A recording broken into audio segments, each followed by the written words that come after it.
What's up everybody, Ninth Jim here, back with another VGC 2020 Pokemon Sword and Shield competitive video. Today we're talking about Turtonator, this fire dragon type Pokemon that's pretty cool, not super good, but he is pretty cool. Definitely worth a chance, definitely worth trying. This Pokemon has some really cool things in both VGC and doubles that you can, or VGC and singles that you can use. Regardless of what you play, you can play this Pokemon. Probably wouldn't pilot it to a big event. However, if you're playing just ranked on the ladder, showdown, you just want to have some fun, this is a great Pokemon to try out. It's pretty cool under Trick Room. It's pretty cool without Trick Room. Actually, our singles and doubles builds are completely different. One is Trick Room and one is to be as fast as possible with Shell Smash. And yeah, really interesting. Really cool Pokemon.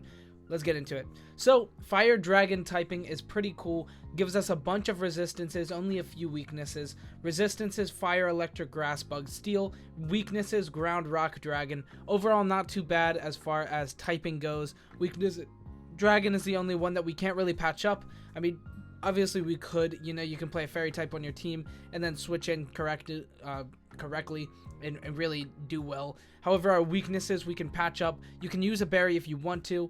You don't have to. You could use Focus Sash if you want to. You don't have to. Our build today is not using either of those. So, yeah, it's pretty cool.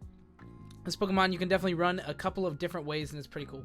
Into our stats. So as far as our HP goes, 60 is not great, but not terrible. Defense 135 is like crazy. Our stats look like it's giving you the middle finger because our defense is just off the chain.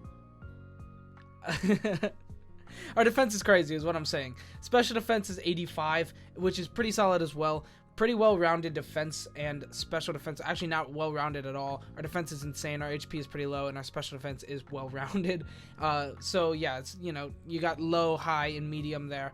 And then as far as offense goes, our attack is 78, which we don't really care too much. We're running special attack on this build. Special attack 91. You can honestly go either way. However, I think its special attack move pool is much better, and I mean obviously it's higher. So I like special attack, I think it's good.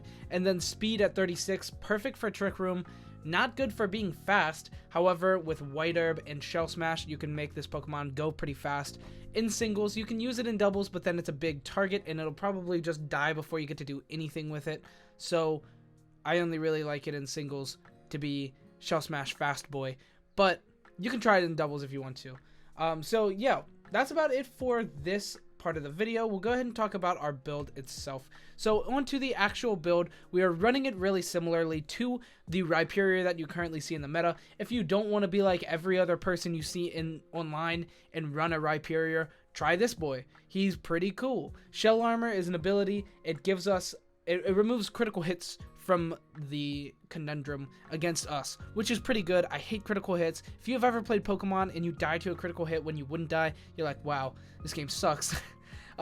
So getting that out of the way, getting rid of critical hits is really, really cool and something that I really like about this Pokemon. It's not insane and it's never going to come up. Well, obviously, you'll never know when it comes up because you never expect a crit, but it's cool that you don't have to worry about a crit, which is really, really good, especially when you lower your opponent's stats or raise your stats, and then they just like crit, boom, you're dead. It feels really bad, and especially with max moves, it just feels terrible in general. Next, we have our item, Weakness Policy. I like Weakness Policy. Like I said, we're running it like Rhyperior, where you use body press, where you use Bulldoze on your Trick Room setter. So essentially, you'll go Trick Room, Protect for Turtonator first turn, or Max Guard if you think they're gonna max and go for a max attack. You Protect, and then next turn with your Dusclops or Bronzong, you go for a Bulldoze, activating your Weakness Policy, only dealing a very, very small percent of your damage, and then your Weakness Policy, your ×2 attack, you're very fast under Trick Room because you're only 36 base speed, and then you start steamrolling with max moves, and it's looking really good, and that's very similar to how Rhyperior is currently played. However, we don't have that pesky quad weakness to water, with water going around everywhere. I mean, we have like a Milotic on every other team. It's crazy. Rotom Wash is one of the most used Pokemon. We have water all over the place, and we just don't have to worry about water too much, which is cool. Although this Pokemon's, its defenses aren't insane. Its physical defense is amazing. But yeah. We'll go ahead and talk about some moves. So we have Heat Wave, Draco Meteor, Focus Blast, and Protect on this set. We just want to have Focus Blast for our coverage. It's also pretty good. Raises our attack, which is not good for this Pokemon, but could potentially be amazing for your partner. You know, using something good under Trick Room that can physically attack, things like Conkeldurr maybe. What else? Rhyperior, I guess, but Rhyperior really gets most mileage off of Weakness Policy and Dynamaxing. So if you're doing that with this Pokemon, Rhyperior is like a mediocre partner, you know, honestly. But yeah, Focus Blast isn't really there for the attack. It's more for the coverage. Being able to deal with that rock-type Pokemon that is super effective against us. We can just hit really heavy on a rock Pokemon and be in a much better position. So that's why Focus Blast is there. Heat Wave and Draco Meteor are my favorite of our stab moves, our special attacking stab moves on this Pokemon. Heat Wave is good. It hits both Pokemon. It turns into a really strong Max Flare. It's really, really good in general. Single targeting also does a good amount of damage. Really, really good stuff on Heat Wave. Draco Meteor does an insane amount of damage. You max Wormwind with 140 BP, and you're just hitting so hard. Max Wormwind is amazing, lowering the attacking stat of opposing Pokemon. Really good in our current meta. Excadrill, Tyranitar, Rhyperior, Conkeldurr, all these huge base, huge, powerful physical attacking threats. We just get to minimize that damage output with the Max Wormwind, which is just very, very good in general. And even when you're not Max Wormwinded, Draco Meteor is doing an insane amount of damage, especially with Weakness Policy activated. If you are still living after your Dynamax, Draco Meteor is just killing every single thing that looks you in the eye. It's really, really good. And then we have Protect as our last one. Like I was saying, you do this first turn, set Trick Room, guaranteed set Trick Room unless they taunt you or kill your boy, which they might. Dusclops is very, very bulky. Bronzong is very, very bulky, but there are things that will scare us. You know what I mean? There's always Pokemon that can potentially OHKO. We see Dragapult a lot in the meta currently, and Max Phantasm from that can just kill Dusclops, which really sucks, but it is what it is. On to our other moves, our flex moves. We have Shell Smash here. Shell Smash I don't really like in doubles just because your guy becomes such a big target and so frail, and you just die immediately, and the speed on this Pokemon is not good enough to complement Shell Smash. You see Shell Smash being very powerful in things like potentially, I think Corsola gets it, but Blastoise in the meta. We actually don't see Blastoise very frequently. However, Shell Smash Blastoise we thought was going to make a big splash. It's just not currently, but it's still promising. So yeah, Shell Smash more for VGC or more for singles than VGC. However, it's still notable. And then we also have Body Press, which plays off of your defense stat, which obviously is insane. We have 135 base special defense or regular defense. It's very, very good, and Body Press can become a huge damaging attack. However, Focus Blast plays off of your special attack, and with our investments, we actually get just barely higher than our defense. So I like Focus Blast more than Body Press, but you can definitely switch them out if that's what you want. If you're not going special attack, if you're going like a bulky build where you lean into your defense slash special defense, use Body Press. Makes sense to me. Into our investments, so 252 into HP, 252 into special attack, pretty basic, just doing as much damage as in being as bulky as possible while doing both of those. We are Quiet Nature, giving us plus special attack minus speed. We want to be as low speed as possible, so we're also minimizing our IVs to 0 and a hindering nature, bringing us down to 36, which is very good. We are faster than Trick Room, or faster than Rhyperior with Trick Room active. We're faster than a lot of stuff with Trick Room active, and Dusclops and Bronzong both underspeed us to activate our weakness policy after Trick Room is set, which is really, really good. All of these Pokemon, all of these components come together and make a really promising, cool Pokemon, a very good alternative to a lot of current meta Pokemon that you might be tired of. Into our synergetic Pokemon, we have Bronzong and Dusclops and Gastrodon here. I already kind of talked about Bronzong and Dusclops being able to set Trick Room, set our weakness policy off, and start the sweep. So both of those Pokemon work really well with that. They're also very bulky and complement each other pretty well, or complement Turtonator very well. With Turtonator, you know, being a big target once it's Dynamaxed, they're not going to go into those Pokemon as much. You can set up Helping Hand. You can even set up with Bronzong. You can set up like a very defensive boy. You can go Iron Defense, Body Press, Gyro Ball since you're slow. It can just work really well for those Pokemon. Also, it's notable that that Bronzong has Levitate, so you can be unaffected by ground type moves, which your opponent's going to want to do with Turtonator, potentially running Ally Switch on that Pokemon. Your opponent's going to be like, all right, well, I'll max Quake into their Turtonator to try to kill it. You Ally Switch, boom, no damage, let's go. That's looking pretty nice. Gastrodon can cover, we don't have a water weakness, so like the Storm Drain isn't there. I was just mostly looking for another good Pokemon under Trick Room that doesn't need to Dynamax and complements Turtonator pretty well, being able to just destroy all the ground and rock Pokemon in our way. It also has access to Ice Beam, which can destroy any dragons, opposing dragons in our way as well. Gastrodon, I just think, complements it pretty nicely. It also just takes very minimal damage from Earthquake and Rock Slide, which are multi-targeting attacks, which your opponent will probably want to do since it hits Turtonator for good damage, super effective strong damage, as well as hitting some chip damage on the other Pokemon. Gastrodon won't take very much chip damage from that, which is really good.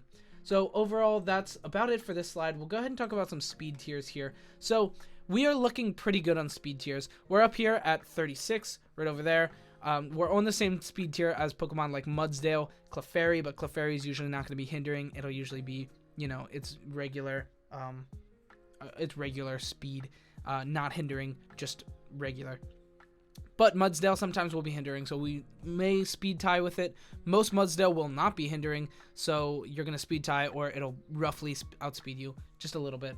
Other things that we do outspeed initially, Bronzong and the Dusclops, like I was saying, both of them underspeed us, which is good for Trick Room so that we can bulldoze and activate our Pokemon. And other than that, Snorlax, Runerigus, and Reuniclus, all those Pokemon outspeed us if they're hindering. Snorlax won't always be running hindering, but Reuniclus and Runerigus will almost always be hindering, which makes sense. They're very commonly played as Trick Room Pokemon. Next, we have Torkoal and Ferrothorn at the bottom of this list here, 22. This is the slowest, most relevant Pokemon. We have a couple of things that underspeed that, like Pinsirchin and stuff, but they're not very played. Torkoal and Ferrothorn see a good bit of play, however, especially the Torkoal. Ferrothorn has kind of fallen off, but they do all underspeed us, which is, notable.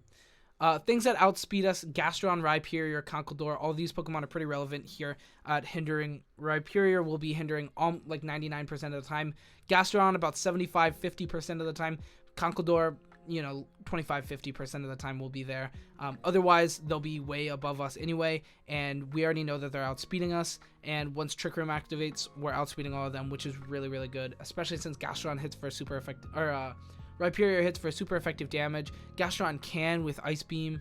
No, it can't. Gastrodon doesn't hit for super effective damage. Actually, it does. It has Earth Power. What am I saying? So they all can hit for super effective damage. Conkeldurr with Rock Slide. So it's good that we outspeed them once Trick Room is activated. So on to some damage calcs, and I'll move myself up a little bit when we get down to the further down damage calcs.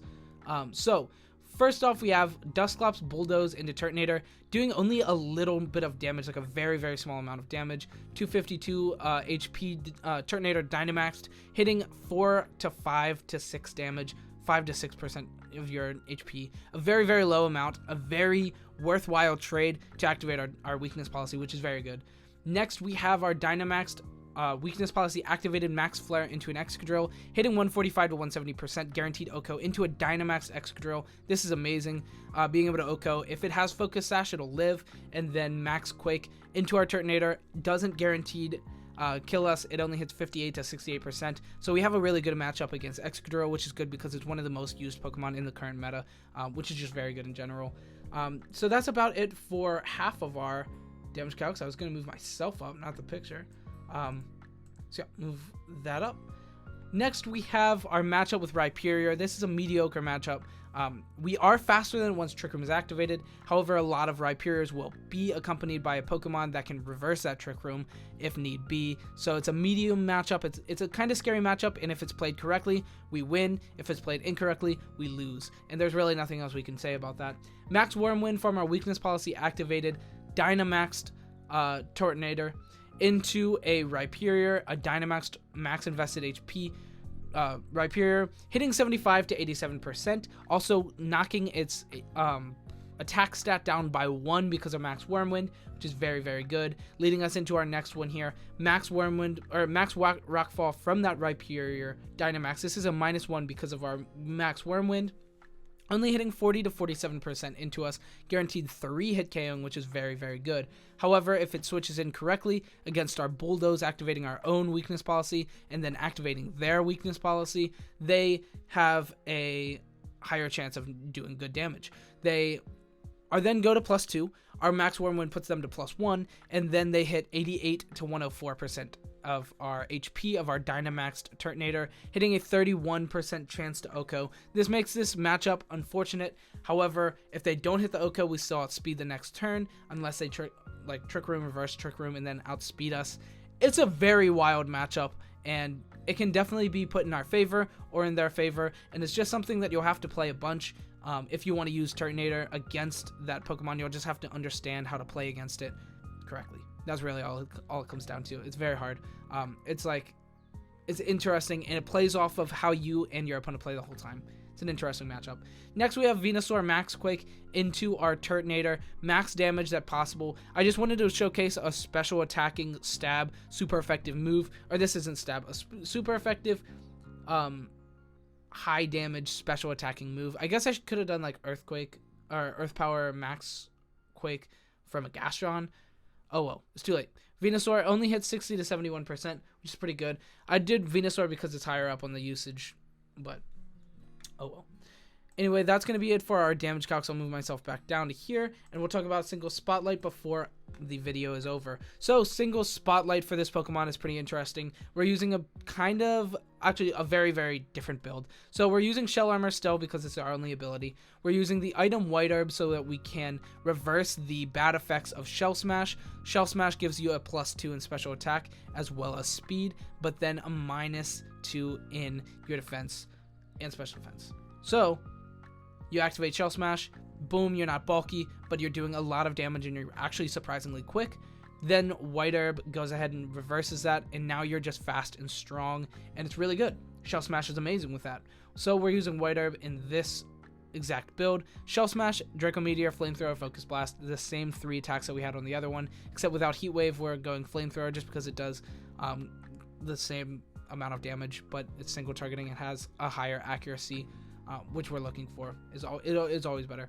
So Flamethrower, Draco Meteor, Focus Blast, doing as much damage as possible. Once White Herb activates, we're +2 and +2 in speed. Max investing into special attack and speed as well. Max invest into speed with Timid Nature, getting us to 96. With White Herb +2, we go up to 192. Quick mass. We're 192, which is actually really fast, like incredibly fast. And then we're able to deal a lot of damage with Turtonator. And Shell Smash tactics is really cool. You can put this in on a resisted attack, not take too much damage. Shell Smash, your opponent wants to reposition, and then boom, you're doing a lot of damage. You're faster than most likely what they bring out unless it's Scarfed, and you're in a good position. Just like that, you're in a good position. That's going to be about it for this video. Turtonator is pretty cool. I like Turtonator in VGC and singles. I think it's promising. It's definitely low tier, and there's potentially better options for a lot of them. Or for a lot of the time, there's a better option. However, if you are tired of using the meta Pokemon, this can be a pretty cool, interesting take on a non-competitive, on a very low tier Pokemon. And yeah. So without further ado, if you like this kind of content, like and subscribing means so much to me. And if you like, Turtonator or me, it means so much to me if you like and subscribe. So thank you so much for watching. And the second giveaway is going to happen soon. So be on the lookout for that video if you want to get a Bulbasaur or Charmander Funko Pop. They're right over there. That's why I looked up. Anyway, that's going to be it for this video. So thank you so much for watching, and stay safe out there, everybody. A lot of bad stuff happening in the world, so stay safe. And thank you so much for watching.